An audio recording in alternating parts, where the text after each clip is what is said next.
जब ये प्रोजेक्ट आया था तो ये लैंग्वेज के हिसाब से फैसला हो रहा था कि क्या आप सारे स्कूल्स को उर्दू मीडियम कर दें कि सारों को इंग्लिश मीडियम कर दें।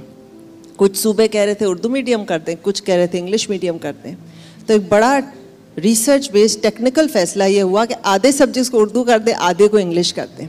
अब आपके पास फंक्शनली क्या है? एक बच्चा क्लास 1 में पढ़ता है, क्लास 1 की अंग्रेज़ी की किताब पढ़ रहा है जिसमें क्लास 1 की लेवल की अंग्रेज़ी उसे सिखाई जा रही है। साथ ही उसकी मैथ की और साइंस की किताब फ्लुएंट इंग्लिश में लिखी हुई है। सो which one is it?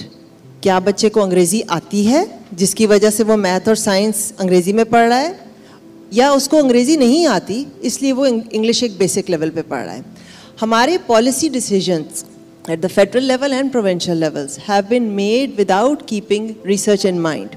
The first thing that the federal government has done, and credit to them, is that they have taken corrective measures, and the result is in front of you that our most adverse province, Sindh, has come on board because now they see that there's true merit in this project.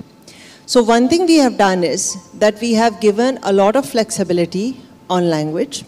The other thing जो आपने कहा कि overall system में एक language क्या है? Pakistan is a multilingual country.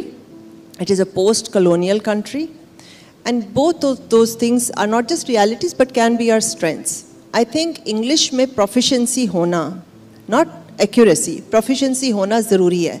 But our textbooks, and I credit Dr. Dar for this because when she worked with us and she guided us on this, कि English as a first language की किताब और होती है, English as a foreign language की किताब और होती है। एक बच्चा जिसके घर में टीवी पर एक चैनल पे अंग्रेज़ी आ रही है, एक चैनल पे उर्दू आ रही है, दोनों घर पे उसका है, और एक बच्चा जिसके घर में Urdu even is a foreign language, उसका pathway to getting English to proficiency is going to be different from his peer in a different city. We have to make sure that both children are able to communicate in English by grade 5, by grade 8, by grade 10 at a certain level.